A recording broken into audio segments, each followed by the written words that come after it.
ഏതെങ്കിലും കാലത്ത് നമ്മുടെ ഡിസയറിന് സ്വിഫ്റ്റിനേക്കാൾ കൂടുതൽ സെയിൽ കിട്ടുമോ എന്ന് ഞാൻ നിങ്ങളുടെ അടുത്ത് 8-10 കൊല്ലം മുന്നേ ചോദിക്കുകയാണെങ്കിൽ നിങ്ങൾ പറയും പിന്നെ ഒന്ന് പോടുമെന്ന്. പക്ഷേ എന്തായാലും 4th ജനറേഷൻ മോഡലിൽ സംഭവിച്ചിട്ടുണ്ട്.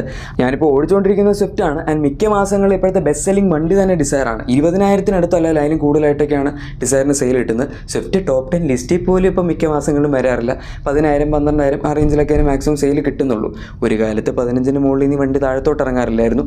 പിന്നെ അത് പുതിയ ഡിസയറിന് ഒരുപാട് പ്ലസ് പോയിൻറ്റ്സ് ഉണ്ട്. കാരണം ഫ്രണ്ട് ഡിസൈൻ അവർ മാറ്റി, എക്സ്ട്രാ സൺറൂഫ്, 360° ക്യാമറ, അങ്ങനെ കുറച്ച് അഡീഷണൽ ഫീച്ചേഴ്സ് കൊടുത്തു. പിന്നെ സ്വിഫ്റ്റിൻ്റെ കേസിൽ നമുക്ക് 1.2 ലിറ്റർ 3 സിലിണ്ടർ എഞ്ചിനാണ്, പവർ ഇല്ല, മൈലേജ് മാത്രമേ ഉള്ളൂ എന്നൊക്കെ വേണേൽ പറയാം.